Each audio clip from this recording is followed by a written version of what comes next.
To your question about Neymar, 2030 সালের বিশ্বকাপ football ইতিহাসের 100 বছর পূর্তির এক অনন্য বিশ্বকাপ। আর এই বিশেষ বিশ্বকাপে নেইমার তোমাকে খেলতেই হবে। তোমাকে ছাড়া ব্রাজিল দলটা আরো ভেঙে পড়বে। তোমাকে আবারও দলে ফিরে এসে পুরো দলটাকে নতুন করে গড়ে দিয়ে যেতে হবে। স্বয়ং ফিফা প্রেসিডেন্ট নিজেই এবার নেইমারকে অবসর ভেঙে বা ফিরে আসার জন্য বিশেষভাবে অনুরোধ জানালেন। নেইমারকে তিনি বলেন, ফুটবল আসলে শুধু একটা খেলা নয়, ফুটবল হলো একটা বিশুদ্ধ আবেগ।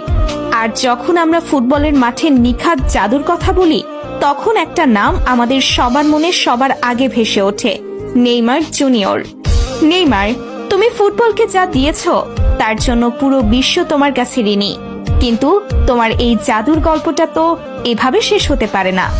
2030 সাল কোনো সাধারণ বিশ্বকাপ নয়, এটি ফুটবলের 100 বছর পূর্তি, আমাদের শতবর্ষী বিশ্বকাপ। এই ঐতিহাসিক মঞ্চে ফুটবল বিশ্ব তার সবচেয়ে বড় জাদুকরকে ছাড়া কিভাবে উৎসব করবে, তুমিই বলো। আমি জানি ইনজুরি আর কঠিন সময়ে তোমাকে অনেক ভুগিয়েছে। আমি জানি ব্রাজিলের হলুদ জার্সি গায়ে চাপ কতটা পাহাড় সম হয়, কিন্তু হেক্সা জেতার যে স্বপ্ন কোটি কোটি মানুষের চোখে, সেই স্বপ্ন সত্যি করার আসল কারিগর তো তুমিই। আজ একজন ফিফা প্রেসিডেন্ট হিসেবে নয়, ফুটবলের একজন সাধারণ ভক্ত হিসেবে আমি তোমাকে হাত জোড় করে অনুরোধ করছি, নেইমার, তুমি 2030 বিশ্বকাপে ফিরে এসো। ফুটবল বিশ্বের তোমাকে বড্ড প্রয়োজন।